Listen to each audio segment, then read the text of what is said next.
मेरे प्रिय आत्मा,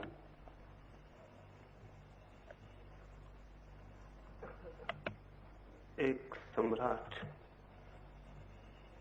एक दिन सुबह अपने बगीचे में निकला।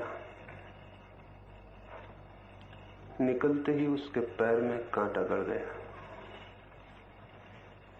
बहुत पीड़ा उसे हुई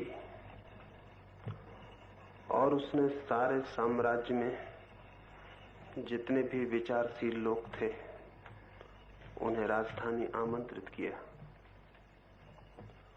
और उन लोगों से कहा, ऐसी कोई आयोजना करो कि मेरे पैर में कांटा न गड़ पाए। वे विचारशील लोग हजारों की संख्या में महीनों तक विचार करते रहे और अंततः उन्होंने ये निर्णय किया कि सारी पृथ्वी को चमड़े से ढांक दिया जाए ताकि सम्राट के पैर में कांटा न गड़े। ये खबर पूरे राज्य में फैल गई। किसान घबरा उठे। अगर सारी जमीन चमड़े से ढक दी गई तो अनाज कैसे पैदा होगा। सारे लोग घबरा उठे। राजा के पैर में कांटा न गड़े, कहीं इसके पहले सारी मनुष्य जाति की हत्या तो नहीं कर दी जाएगी, क्योंकि सारी जमीन ढक जाएगी तो जीवन असंभव हो जाए। लाखों लोगों ने राजमहल के द्वार पर प्रार्थना की और राजा को कहा, ऐसा न करें, कोई और उपाय खोजें। विद्वान फिर बुलाए गए और उन्होंने कहा, तब दूसरा उपाय यह है कि पृथ्वी से सारी धूल अलग कर दी जाए, कांटे अलग कर दिए जाएं ताकि आपको कोई तकलीफ ना हो। कांटों की सफाई का आयोजन हुआ।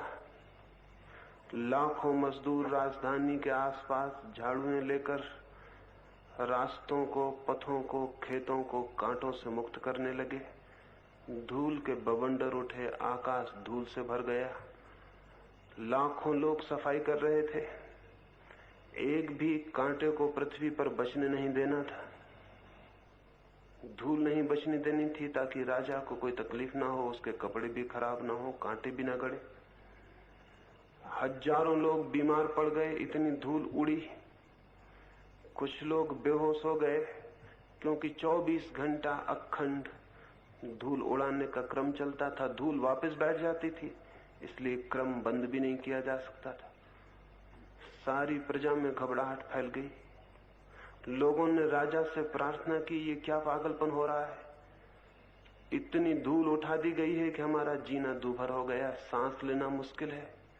कृपा करके ये धूल के बादल वापस बिठाए जाएं, कोई और रास्ता खोजा जाए।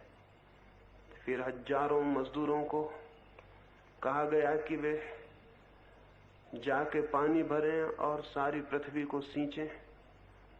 नदी और तालाब सूख गए। लाखों भिश्तियों ने सारी राजधानी को, राजधानी के आसपास की भूमि को पानी से सींचा। कीचड़ मच गई, गरीबों के झोपड़े बह गए, बहुत मुसीबत खड़ी हो गई। फिर राजा से प्रार्थना की गई कि ये क्या हो रहा है, क्या आप हमें जीने न देंगे? क्या आपके पैर में एक कांटा लगता है तो हम सबका जीवन मुश्किल हो जाएगा? कोई और सरल रास्ता खोजें। और तभी एक बूढ़े आदमी ने आके राजा को कहा, मैं ये जूता आपके लिए बना लाया हूं, इसे पहन ले, कांटा फिर आपको न गड़ेगा और हमारा जीवन भी बच जाएगा। राजा हैरान हुआ, इतना सरल उपाय भी हो सकता था क्या? पैर ढके देखकर वो चकित हो गया। क्या कोई इतना बुद्धिमान मनुष्य भी था जितने इतनी सरलता से बात हल कर दी जिसे लाखों विद्वान हल न कर सके? करोड़ों रुपया खर्च हुआ, हजारों लोग परेशान हुए। इतनी सरल बात थी और सारे पंडित, सारे विद्वान क्रोध और ईर्ष्या से भर गए। ये बूढ़ा आदमी खतरनाक था।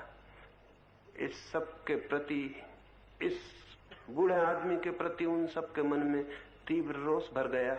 उन्होंने कहा, जरूर इस आदमी को शैतान ने ही सहायता दी होगी, क्योंकि हम इतने विचारशील लोग नहीं खोज पाए जो बात इसने खोज ली है।